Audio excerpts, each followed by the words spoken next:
gloriosos, graça e paz, mais uma tarde abençoada em Cristo Jesus, o nosso Salvador.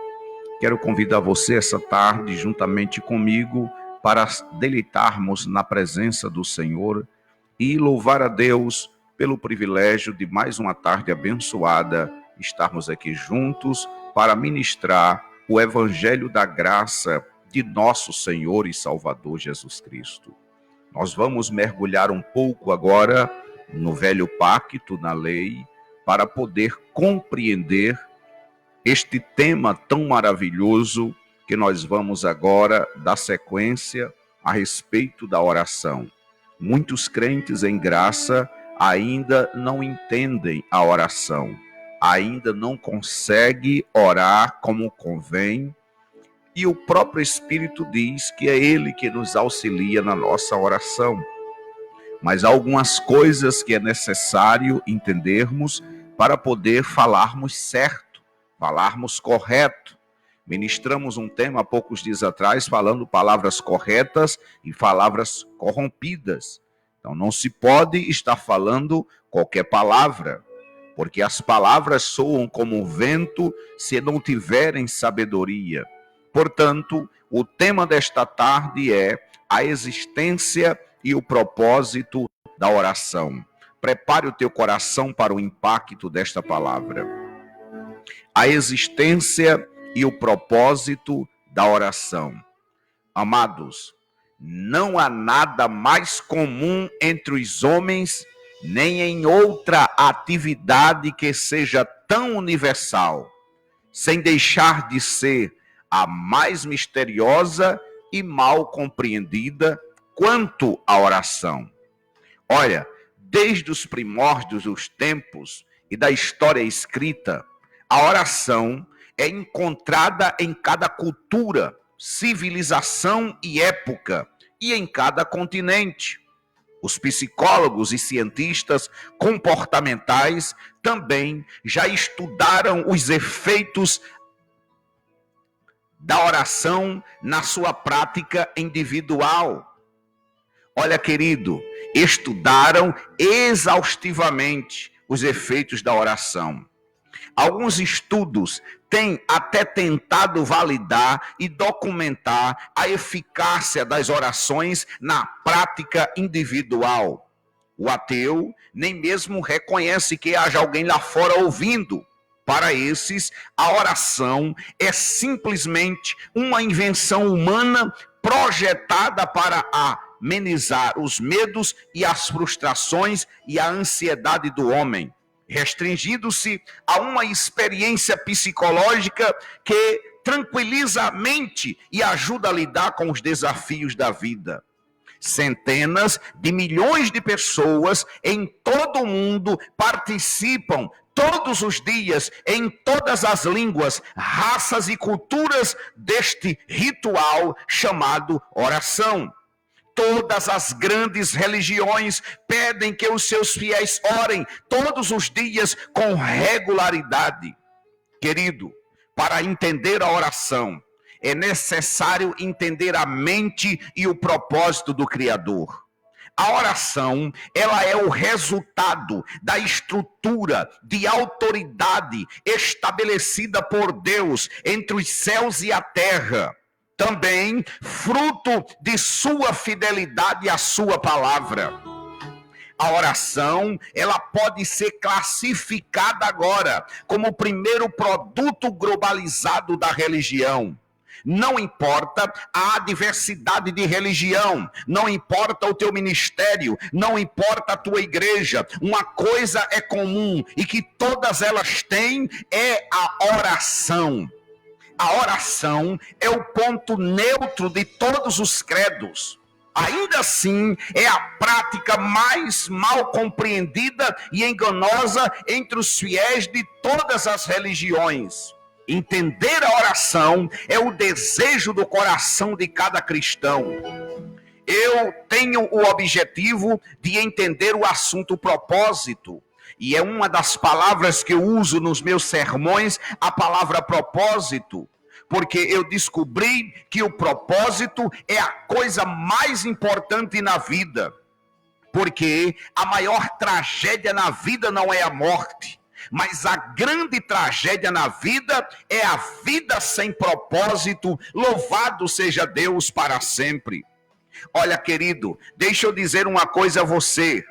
É mais trágico estar vivo e não saber o porquê do que estar morto e não conhecer a vida.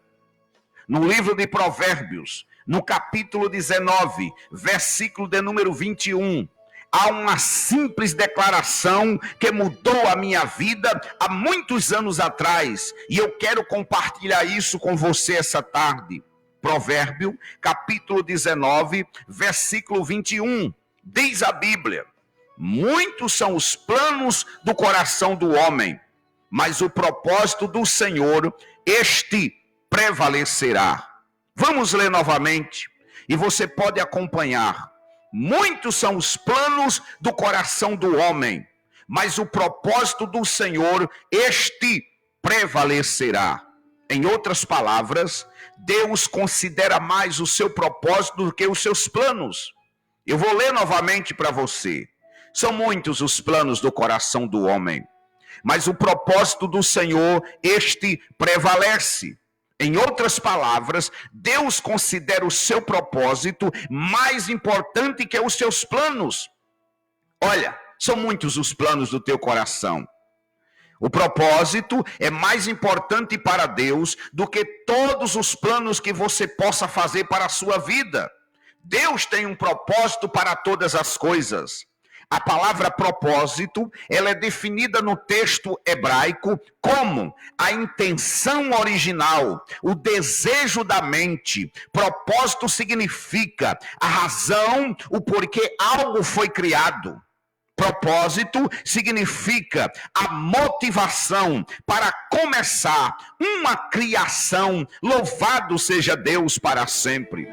O propósito é a razão da existência de algo.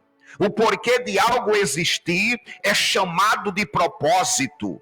Eu tenho feito esta pergunta em toda a minha vida. Qual o propósito para isto? Qual o propósito para aquilo? Porque eu entendo que se eu não entender o porquê de alguma coisa, eu não vou usar. Se você não souber o porquê você tem algo, você não usará. E isto inclui a tua própria vida, inclusive a oração. Eu quero compartilhar com você sobre o tema, a existência e o propósito da oração. Ouça com muita atenção. O propósito da oração. Não importa o quão grande é a tua igreja, não importa o quão grande é o teu ministério. Porque todas as igrejas, nos domingos, se reúnem. Mas as menores reuniões são reuniões de oração. E estas reuniões de oração, estes cultos de oração, são celebração do velho pacto, da lei de Moisés. Existem muitas reuniões de oração e centenas de pessoas se reúnem todos os dias para orar. Tem gente agora mesmo orando, não muito longe de você. E ele sabe o porquê disto. Olha, querido, muitas vezes você vai para uma igreja, quando é uma igreja da lei, elas são medidas pelas reuniões de oração. E eu quero dizer uma coisa a você esta tarde. Olha, querido, deixa eu te dizer algo muito precioso. Eu descobri porque muitos crentes não vão para a reunião de oração, para o ciclo de oração. Sabe por quê? Porque as pessoas não oram, porque elas não obtêm resultados, por isso são frustradas no seu ciclo de oração. Elas desejam obter os resultados. Se a oração funciona tão bem, por que não vamos às reuniões de oração? Reuniões de oração normalmente são depressivas, são experiências depressivas para a maioria das pessoas, porque elas ficam lá horas orando e nada acontece, e isto é fato. Então elas param de ir. Eu não quero que você fique deprimido com o que eu estou pregando esta tarde, porque eu vou te ajudar com esta palavra, mas eu tenho que colocar fatos nos seus devidos lugares. Muitos crentes adoram cultos, movimentos, e alguns não adoram, a oração. Apesar de que o velho pacto, as reuniões de oração, elas eram necessárias, porque isto era lei. A lei trabalhava com sacrifício, com meritocracia, com horas de joelho, de celibato, subida ao monte, sacrifício, penitência, isto era lei. Em Mateus capítulo 6, verso 5, existe um princípio ensinado por Jesus de Nazaré nos dias de sua carne em relação à oração. Jesus disse, e quando orares, isto é suficiente. Ele não disse se você orar, mas quando orares. Jesus está falando para os discípulos, quando vocês forem fazer isto, esperam que faça isso de forma natural, mas façam isso, vocês o farão. Em outras palavras, a oração, de acordo com Jesus Cristo de Nazaré, não era uma escolha. Aliás, não era uma opção. Era uma obrigação, era uma necessidade. Então, em Mateus 21 e 22, Jesus disse, e tudo o que pedides na oração, crendo receberás. Se você é crente, ele disse, então você vai fazer isso. Fazer o quê? Orar. Todo crente sabe que deve orar, porque a oração, ela é necessária. Mas não é a oração com sacrifício. Não é a oração com penitência, porque o apóstolo Paulo disse que a oração é em todo o tempo sem cessar. Não é a oração com a carne, não é a oração sacrificial, é a oração em espírito, porque chegou a hora que agora é que os verdadeiros adoradores adorarão ao Pai em espírito e em verdade, e não a oração sacrificial. Agora eu tenho duas perguntas que eu ficava fazendo a mim mesmo há muitos anos atrás. E eu quero falar isso aqui para chacoalhar a tua mente e te trazer para o entendimento da graça. Estas duas perguntas podem chocar você agora. A primeira pergunta era, eu ficava a me perguntar, se Deus é soberano, por que orar? Pense um pouco sobre isso. Se Deus é soberano, por que orar? Porque esta é uma boa pergunta. Se Deus é soberano e pode fazer tudo o que Ele quiser, então por que eu devo orar se Deus é soberano? E pode fazer qualquer coisa da forma como Ele quiser. Então por que orar? É uma boa pergunta. E eu tinha outra pergunta que eu ficava me fazendo. Se Deus não pode ser influenciado por nós, então por que orar? Soberania quer dizer, na verdade, que Ele está livre das nossas influências. Então, se você orar para Deus fazer algo, Ele é soberano. Ele poderá fazer o oposto. Então, por que devo perder o meu tempo apelando para Ele? Se no final a vontade dEle é que vai ser feita de qualquer forma. Isto é uma pergunta lógica. Mas esta pergunta mexeu comigo. Se Deus não pode ser afetado pelo que falamos, então para que orar? Ele é Deus. Louvado seja Deus para sempre.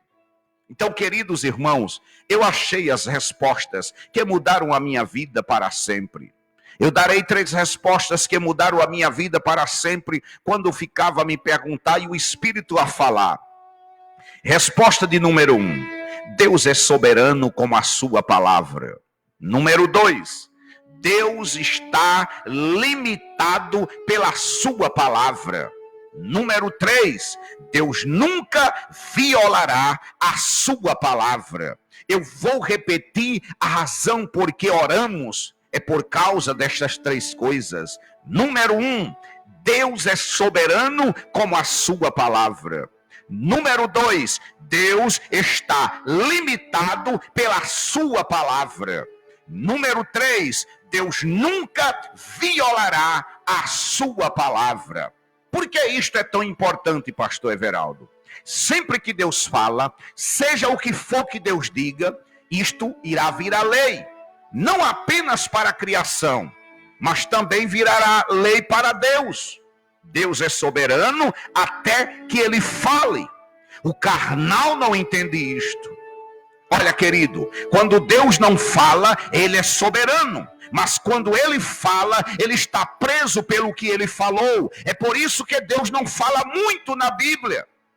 Alguns de vocês ficam pedindo para que Ele fale conosco. E muitos crentes ficam dizendo, fale conosco, Senhor. Sem saber que Ele já falou nas Escrituras Sagradas. no evangelho. E você diz, fala Deus, mas Deus não quer falar. Por quê? Porque Deus sabe que se ele falar, ele vai ter que fazer. Porque Deus está limitado ao que ele fala. Então, quando Deus fala, ele é soberano, mas está limitado às suas palavras. Por isto é tão importante para você e para mim. Porque a oração foi criada pelas limitações da palavra de Deus. Louvado seja Deus para sempre. A oração é uma coisa estranha. Porque veja, amados, veja que coisa impressionante.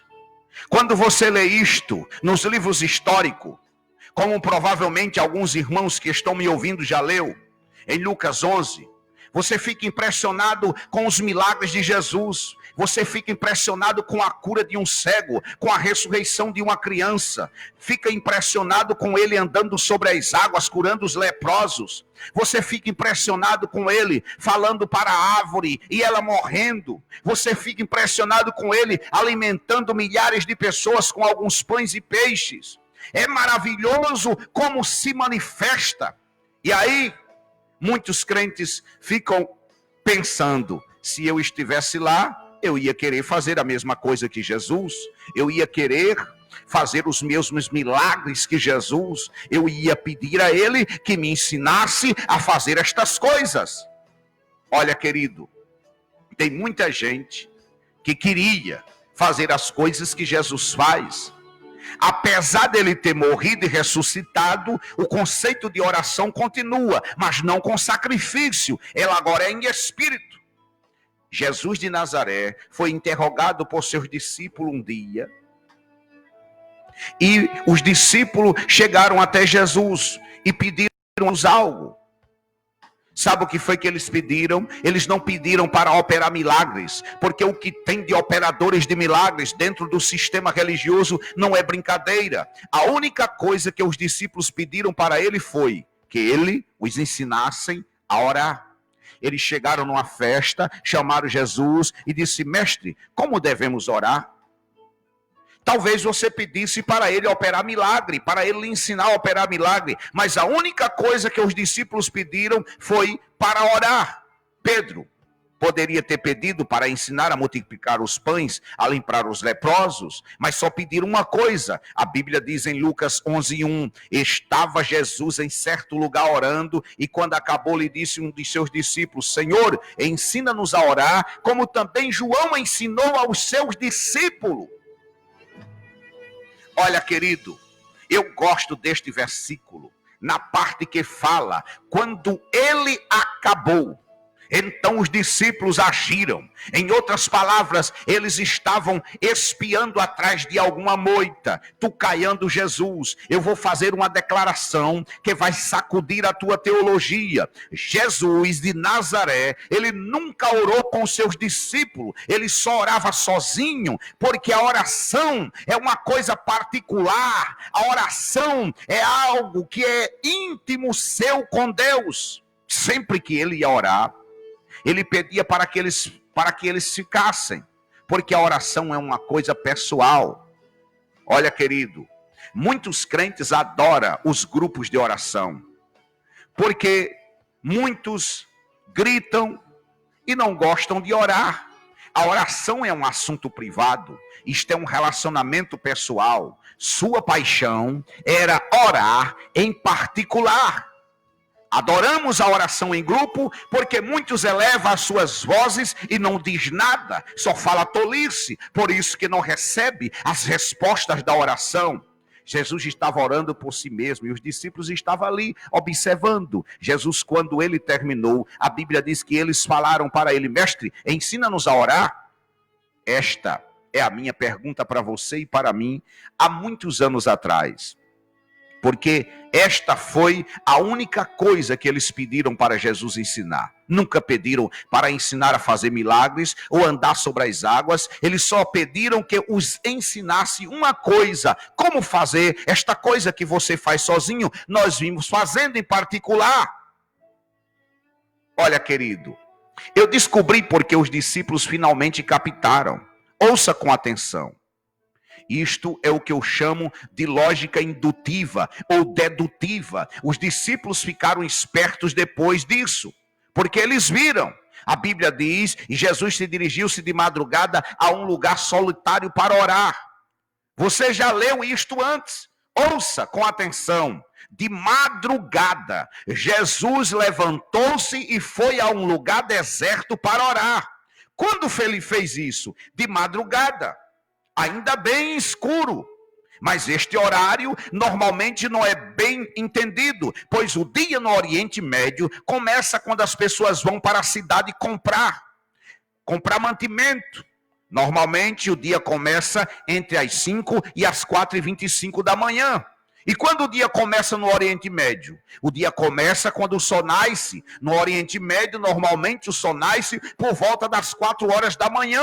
Ouça com atenção, antes do dia começar. O que significa isto?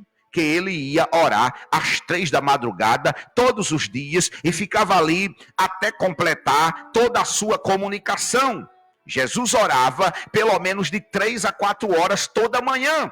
E os discípulos ficavam maravilhados. Todas as vezes que acordava, ele estava fazendo isso. Ele fazia isso toda manhã por horas. E quando ele terminava de orar, ele reunia os discípulos e dizia: agora vamos à cidade. Então ele descia da montanha, andava para a cidade e ali fazia uma coisa maluca. Andava até um homem cego e perguntava: o que queres que eu te faça? E o cego dizia: quero enxergar. E Jesus dizia ao homem: veja. E os olhos do homem eram abertos numa fração de segundo, porque não existe segredo para milagre sem ser por meio da oração. Então ele ia até um homem com lepra e dizia: o que queres que eu te faça? Eu quero ficar limpo, dizia o leproso. E Jesus dizia: seja limpo. E ele ficava limpo em uma fração de segundo. E andou até um homem que tinha um filho doente e perguntou qual é o problema, e o homem falou que é um demônio que se passava ali. E Jesus falou para o demônio: sai, e o demônio saiu em uma fração de segundo. E andou a uma mulher viúva cujo filho morreu, e Jesus disse: vive. E o menino viveu em uma fração de segundo. Os discípulos, vendo isso, ficaram impressionados. Como pode, em uma fração de segundo, o milagre acontecer? É que na lei tinha que ter o sacrifício. E o sacrifício era passar horas de joelho. Ele levantou 4 horas pela manhã orando e começou a entender os discípulos. Os discípulos começaram a entender. Ficaram horas tentando expulsar o demônio. Sai, e o demônio não sai. Na verdade, demônio não é um ser, não é uma entidade, porque na cultura judaica, estar endemoniado era estar com esquizofrenia, com doenças da mente, com curto psicótico, com doenças venéreas, desenganadas pela medicina da época, e ali configurava um quadro de endemoniado. Demônio era um adjetivo dado às manifestações das doenças da carne. Olha, querido, então os discípulos entenderam o mistério, o porquê de Jesus operar tanto milagre em pouco tempo. O porquê de, em frações de segundo, eles operaram o milagre. Só que eles perderam esta autoridade. Eles não entenderam o mistério. E depois da cruz, tem muitos crentes que não entendem ainda o mistério do milagre. A prioridade de Jesus não era ministrar aos homens, porque muita gente gasta muito tempo com as coisas mundanas, mas não gasta tempo com Deus, porque a oração ela tem que ser todo o tempo sem cessar. Você gasta muito tempo com as coisas do mundo e não gasta tempo com as coisas de Deus. Não é se sacrificando como Jesus fazia, porque ele fez o sacrifício por nós. Não é se martirizando, não é ficando horas de joelho, mas é ficando horas com um entendimento no evangelho. Olha, querido, muita gente não gasta tempo com Deus. Aí chega na igreja, simula poder, simula autoridade, sem ter poder e sem ter a manifestação da intimidade com Deus.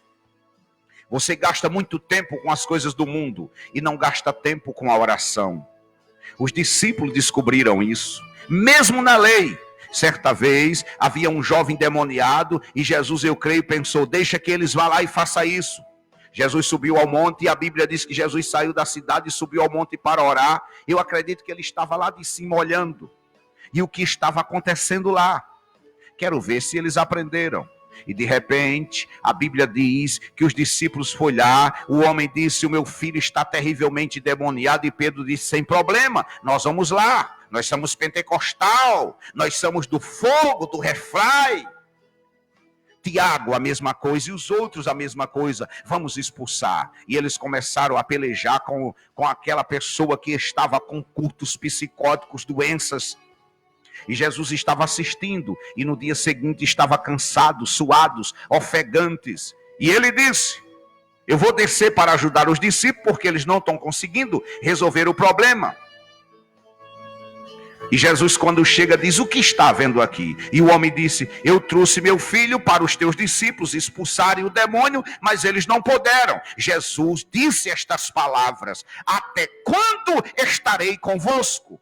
Em outras palavras, vocês têm me observado. Porque aquele era o modelo para os discípulos de Jesus de Nazaré antes de ir à cruz. E qual era o modelo? Se sacrificar para poder obter o resultado.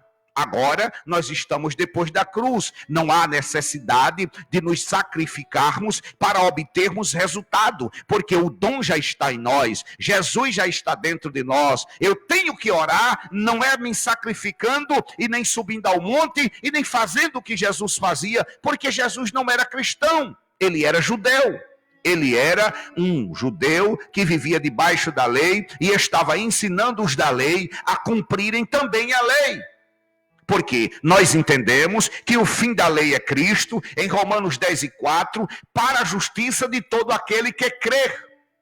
O fim da lei é Cristo. A lei veio e teve um fim. Depois da lei, nós estamos 2020 anos. Então nós cremos em Cristo. Então quando você entra pela fé, você cumpre a lei sem fazer nada, vivendo pelo Espírito. Mas para isto, eu tenho que ter uma oração na minha mente, 24 horas, conectado em Espírito com Deus, para obter resultados desejados na oração. Olha, querido, isto é fato. E o que é oração? A oração é o homem pedindo licença a Deus para que Deus interfira na terra. Olha, querido, a oração é o homem também dando licença a Deus para que Deus interfira no planeta Terra. E quando foi que a oração nasceu? A oração nasceu em Gênesis 1:26. Eu vou lhe mostrar o nascimento da oração. Existem dois aspectos que mostram o nascimento da oração.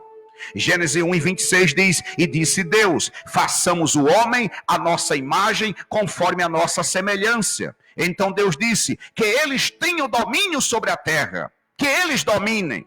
Querido, como não vimos isto antes? Lembre-se, quando Deus fala, suas palavras viram leis. E de acordo com Deus, existe uma lei de domínio sobre a face da terra. Deus disse que eles dominem sobre os peixes, sobre as aves, sobre as árvores, sobre a terra, sobre tudo que se move sobre a terra, que eles dominem. Eu pensei que Deus tivesse dito que nós tenhamos domínio. Se ele tivesse dito que nós tenhamos domínio, isto incluía a ele próprio, mas ele não fez isso. Ele disse que eles tenham domínio, que eles quem? O homem, a humanidade.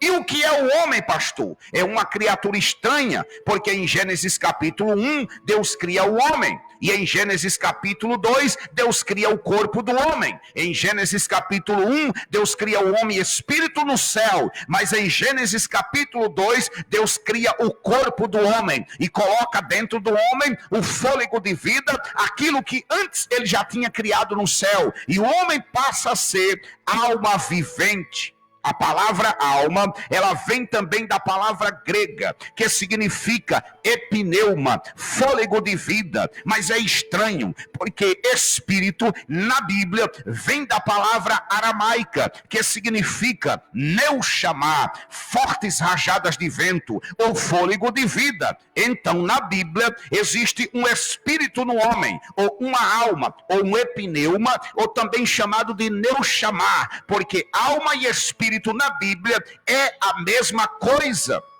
O homem tem um espírito natural, o que diferencia do Espírito de Deus. Então o homem é um ser espiritual, e Deus coloca o espírito dentro do corpo físico para que o homem pudesse interagir com o mundo físico. Então Deus criou da superfície da terra o corpo do homem. E Deus soprou o Espírito dentro do homem. Em Gênesis 2:8, Deus coloca o homem, que é o Espírito, dentro de uma casa física. Então, o que é o ser humano? A palavra humano é a junção de duas palavras, umas, mas, man. Então, umas é igual a terra e homem é igual a espírito. Então, quando colocamos o homem dentro da terra, ele é chamado de humano. O humano é a mistura, é um espírito em um corpo de terra. Em outras palavras, o ser humano é a integração entre o físico e o espiritual. Você é um espírito, mas vive num corpo, e o seu corpo é humano, é espírito, seja Deus para sempre. Então, quando Deus nos colocou dentro de um corpo humano, Ele colocou o homem dentro de umas. Você se tornou um humano. Então, o que Deus falou foi que eles têm o domínio sobre a terra. Portanto, a única criatura que tem domínio legal sobre a terra é o ser humano. Aqui está uma chave de sabedoria para a tua vida. Louvado seja Deus para sempre.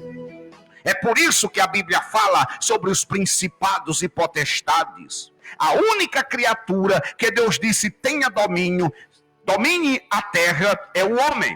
E o que é o humano? O humano é um espírito vivendo num corpo de carne.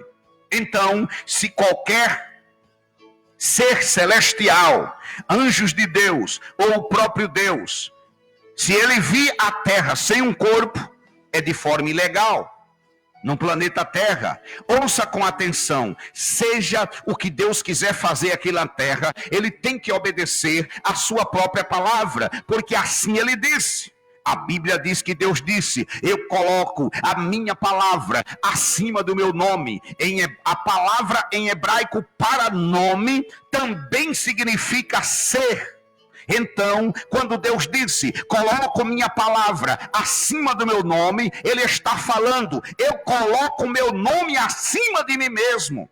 Eu não quero quebrar minha palavra, eu não invalido a minha própria palavra. Foi assim que Deus determinou. O fato principal e que é espantoso é como Deus é fiel. Ele mantém a sua palavra, não somente por sua causa e por minha causa, mas por causa dele próprio. É por isso que ele disse, seja santo como eu sou santo, louvado seja Deus para sempre.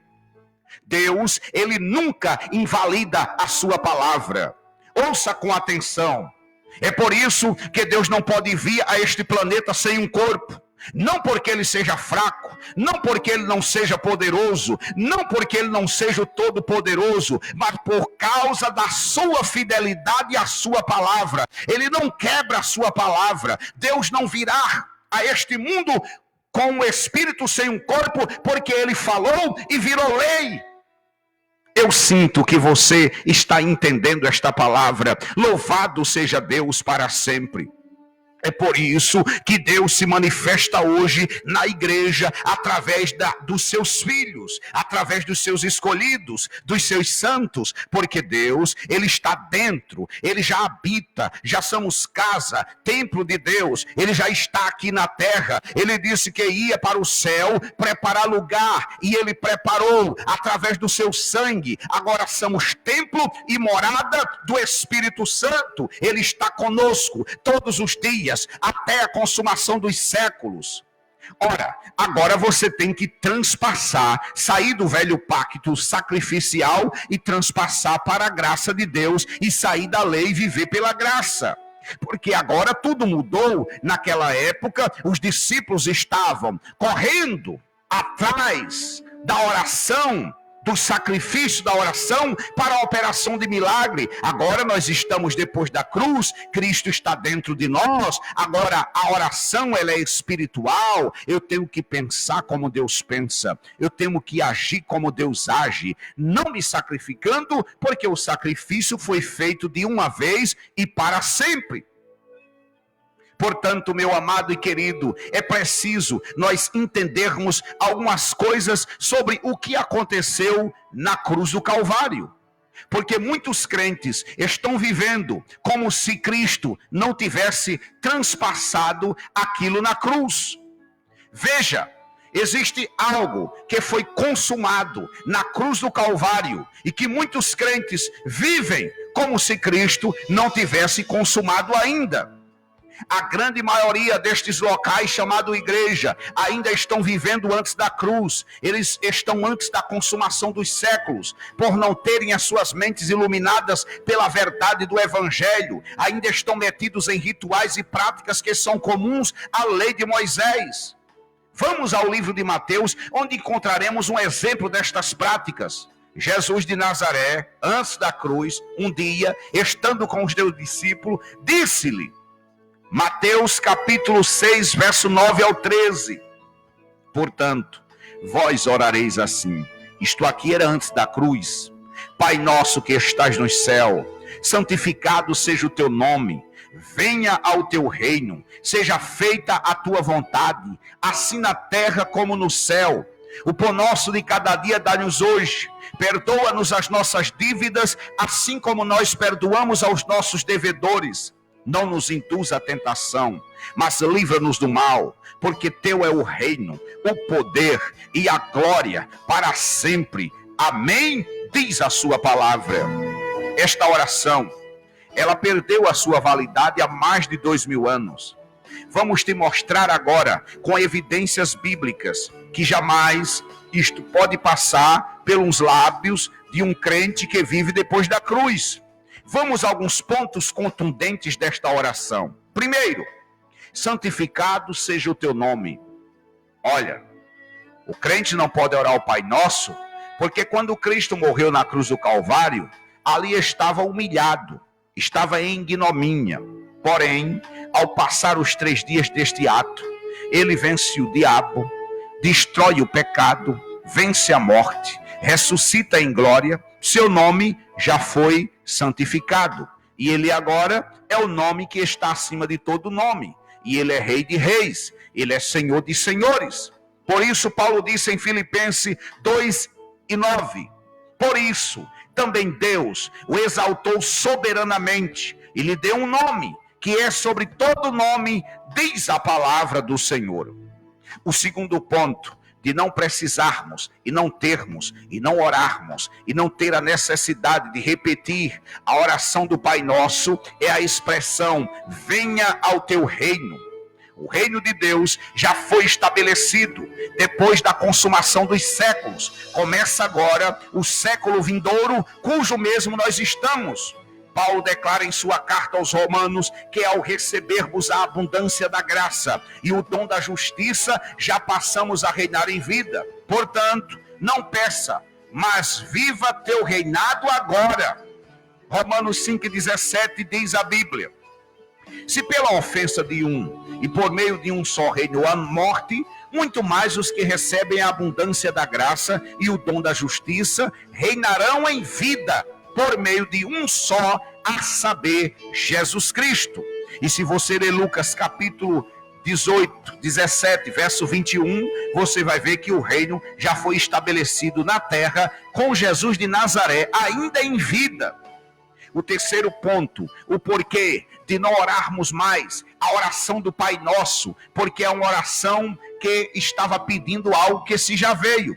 É a expressão, perdoa as nossas dívidas, ou perdoa os nossos pecados. Olha, dirigindo-se à igreja de Colossos, o apóstolo Paulo também nos mostra que não temos mais dívidas nenhuma para com Deus. Cristo derramou o seu sangue e nos isentou de qualquer culpa. O escrito de dívida que era contra nós, a lei de Moisés, foi cumprido.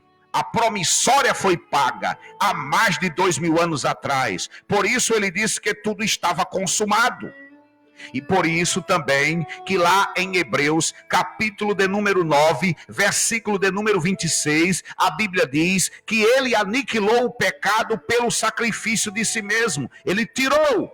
E por isso não há condenação sobre ti, porque a lei do Espírito de vida em Cristo Jesus te livrou da lei do pecado e da morte. Paulo ainda diz em Romanos 6:14, o pecado não terá domínio sobre vós, porque não estáis antes da cruz, não estáis debaixo da lei, mas debaixo da graça. Paulo diz em Colossenses 2:14, tendo cancelado o escrito de dívida que era contra nós e constava de ordenanças, as quais nos era prejudicial, removeu inteiramente, cravando-a na cruz do Calvário. Louvado seja Deus para sempre. A quarta expressão da oração do Pai Nosso, o porquê o crente não deve orar depois da cruz, é a expressão, livra-nos do mal. De que mal ainda Deus tem que te livrar? Se Cristo com sua morte pôs fim ao império da maldade. Veja o que está escrito aos Hebreus. Está aí a maior evidência que não temos mais nada a temer. Diz a Bíblia em Hebreus 2:14. E visto como os filhos participam de carne e de sangue, os filhos de Adão, também ele participou das mesmas coisas, Jesus, para que pela morte destruísse o que tinha o império da morte, a saber, isto é, o diabo. Diabo aqui não é um ser, não é um espírito, é um adjetivo dado à natureza carnal de Adão, porque Jesus era o segundo Adão. A Bíblia diz que o primeiro Adão trouxe a morte, o segundo Adão trouxe a vida. O primeiro trouxe o pecado, o segundo a destruição do pecado. Então, quando a Bíblia diz que ele destruiu o diabo, diz que ele destruiu a lei, o império das trevas, porque a morte estava sobre Adão. Adão primeiro trouxe a morte, o segundo Adão, Jesus, traz a vida. Então o império da maldade foi destruído na cruz do Calvário.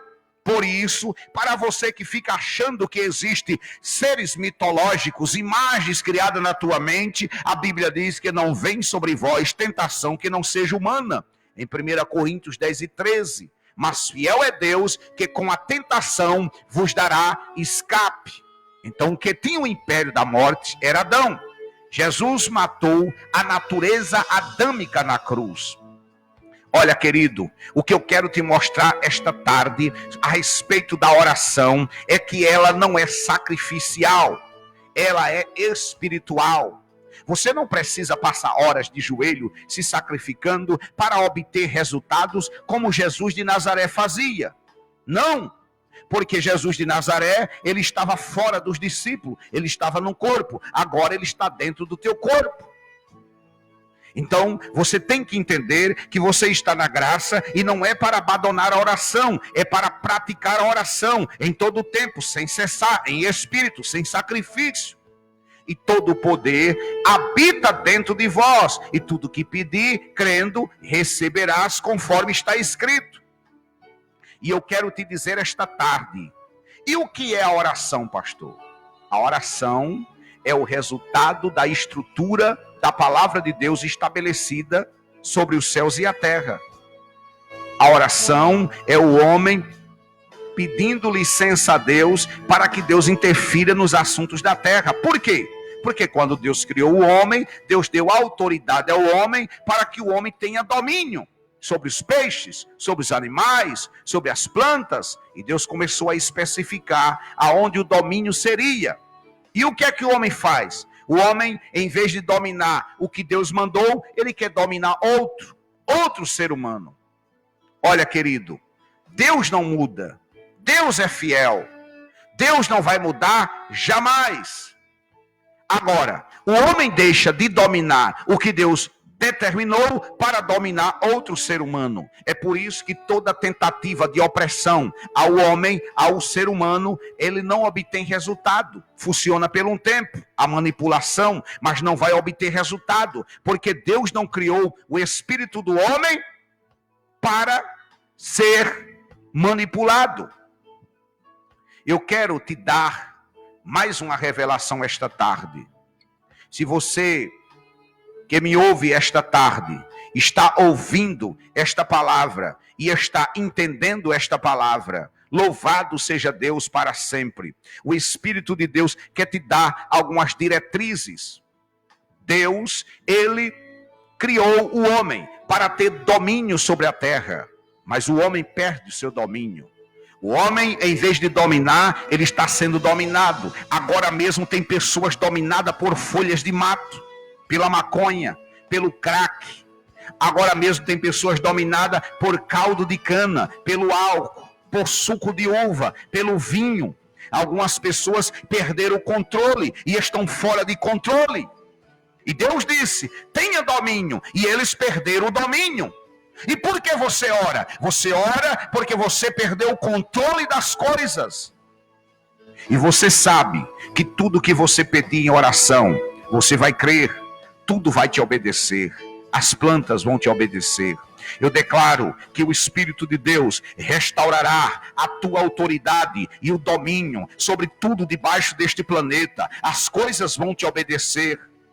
E eu declaro que quando tu começar a orar em espírito e receber de volta a restituição da autoridade que foi delegada sobre ti, eu declaro que o teu corpo será curado, que a tua mente será restaurada, que o teu esposo voltará, tua esposa voltará, teus filhos voltarão para casa, teus filhos servirão ao Senhor, tua família servirá ao Senhor. Olha, querido, muitas pessoas que estão me ouvindo agora estão querendo que eu dê a receita da oração. Eu estou apenas dando alguns pontos que está vindo à minha mente, mas eu vou comprimir mais este assunto. Eu vou falar sobre o tema oração, para que Deus abra a tua mente e te desperte para ter uma vida espiritual mais íntima com Deus. Louvado seja Deus para sempre. Olha, por que o crente não deve orar a oração do Pai Nosso? Porque você imagine, depois 2020 anos depois da ação, da consumação da cruz, o crente ainda está falando estas coisas na oração. Senhor, perdoa os meus pecados. Deus não vai te perdoar. Ele não vai perdoar os teus pecados. Ele já te perdoou, ele não vai te perdoar mais. Porque você está justificado. Como já podemos constatar, para haver absolvição e remissão de pecado, era necessário os sacrifícios. Qual o plano divino para essa ação? Tomar uma forma humana, sacrificar-se em uma única e perpétua vez para tirar o pecado do meio. E ao fazer isso, ele coloca o homem em uma posição na qual o homem pode ser encontrado em pecado.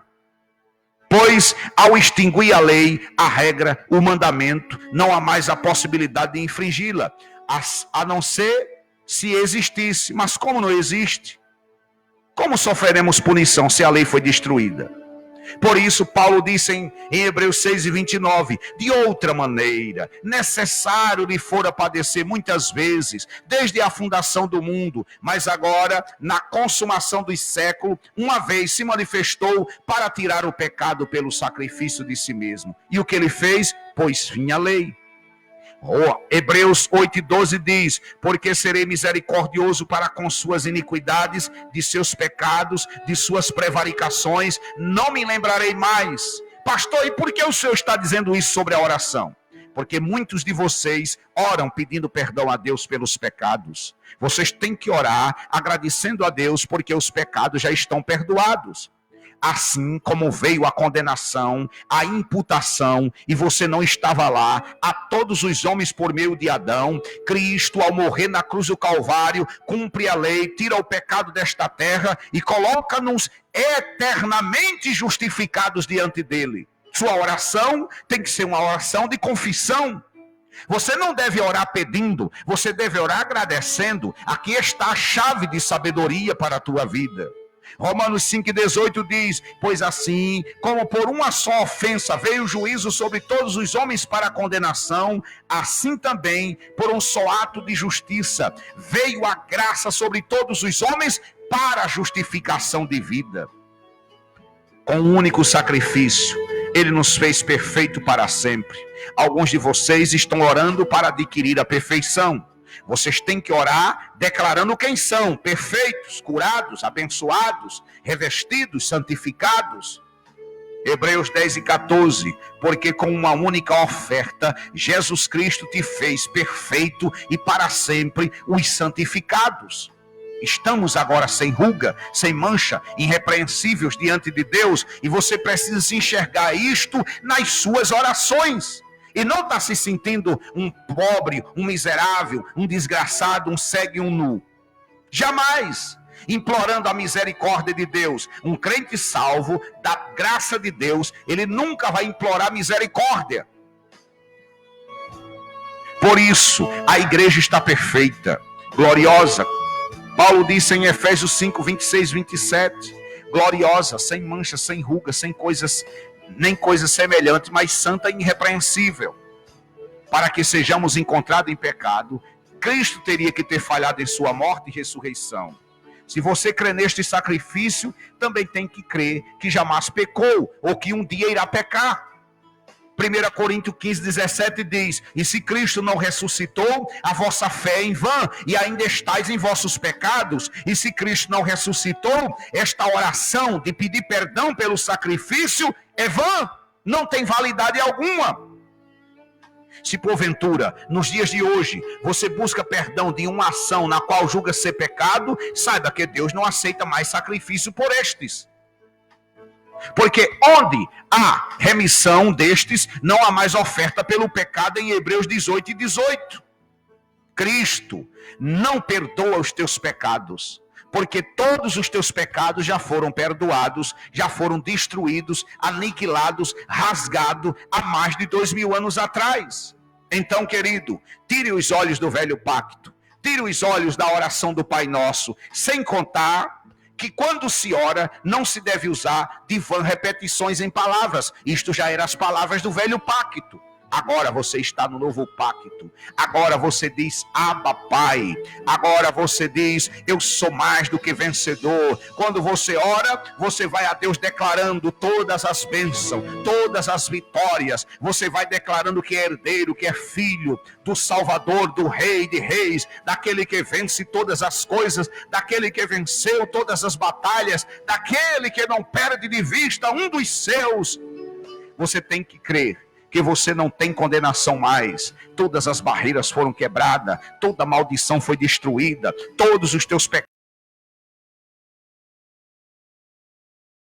te deu a liberdade do santo do o véu do entendimento agora está se abrindo para que possa ter a liberdade de entrar na presença de Deus, não por buscar, porque o que tem de gente buscando a Deus em oração, amado, não é brincadeira. O que mais tem são pessoas negando o novo pacto, negando o pacto de melhores e superiores promessas. O crente está buscando um Deus que está dentro dele, mas que ele está buscando a ele. No velho pacto, o profeta dizia: buscai ao Senhor enquanto se pode achar, invocai-o enquanto está perto. Isto era a velha aliança. Na nova aliança, eu não tenho que buscar, ele já me buscou. Ele disse: eu mesmo procurarei as minhas ovelhas, eu atrairei, eu farei repousar, diz o Senhor. Ele disse mais: eu vou me unir ao espírito deles, eu estarei com eles todos os dias, serei um só espírito, vou falar colocar na boca deles, vou dizer, vou cantar com eles, vou me acordar com eles: ei, Jesus já está dentro de ti. Não faça mais estas orações de querer buscar a Deus, estas orações de dizer: Senhor, me abençoe. Tu tens que crer no pacto, tu já és abençoado com toda sorte de bênção nas regiões celestiais em Cristo Jesus. Ora como rei, ora como um servo, como um santo, ora como perfeito, ora como um Deus. Não baixe a cabeça, não ande cabisbaixo, triste, amargurado, com medo de um coronavírus. Amado, quem está dentro de ti é maior. O Senhor está conosco todos os dias. Louvado seja Deus para sempre. A oração é em espírito. O crente ora deitado, ora dormindo, ora andando, ora na igreja. O crente pode orar de joelho, em pé, sentado. Agora não tem que ter sacrifício de joelho para orar. Porque você está depois da cruz, você não está buscando, você já tem, você já é grato.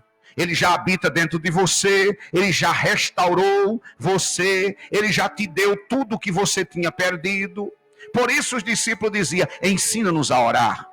Agora, não é você, amado. Agora é o próprio Espírito que te ensina, que te instrui. Como é que o Espírito ensina um crente a orar? Revelando aquilo que está escrito. Confessando o que Deus já fez. Confessando o que Jesus consumou na cruz. E o que ele consumou? O perdão dos teus pecados. A vitória completa na cruz. Ah, meu amado, e o que eu tenho que confessar, pastor? Que eu já fui arrebatado. Se você ainda aguarda o arrebatamento, você nunca vai orar bem. Essa oração vai contra a palavra, porque ele já te arrebatou do reino das trevas para o reino do Filho do seu amor. Já estás arrebatado. Olha, se você ainda está aguardando a ressurreição dos mortos, você não vai orar como convém, porque ressurreição do morto e juízo eterno são obras mortas, em Hebreus 6, 1 e 2. E por que eu não posso orar para Deus me ressuscitar dos mortos? Porque você já está vivo, a vida já habita dentro de ti, a morte não tem qualquer domínio, ele já te ressuscitou, ele te trouxe da morte para a vida. Quando tu ainda estavas morto, ele te chamou e agora tu estás vivo e a vida habita dentro de ti, porque Jesus sobre ti é o caminho, a verdade e a vida. A morte não pode te dominar mais, o pecado não pode te dominar mais, o império das trevas não pode te dominar mais, porque a luz raiou e a sabedoria chegou. E agora nós vamos fazer uma breve confissão, porque a oração, ela é uma breve confissão, declarando aquilo que ele já fez. Louvado seja Deus para sempre. Pai, eu quero declarar, Senhor, alguns pontos desta pregação em que nós confessamos a Tua palavra e declaramos que somos mais do que vencedores. Declaramos que toda ferramenta preparada contra nós não prevalecerá, porque toda língua que se levanta em juízo, ela será condenada, porque esta já é a nossa herança. Declaramos que somos Teus filhos, herdeiros, somos deuses sobre esta terra, temos poder e domínio, porque há poder nas nossas palavras, Senhor. Tudo nos pertence. Estamos sentados e entronizados contigo. Estamos perfeitos, sem mancha, sem ruga, sem defeito e sem pecado. Vamos agora que nós somos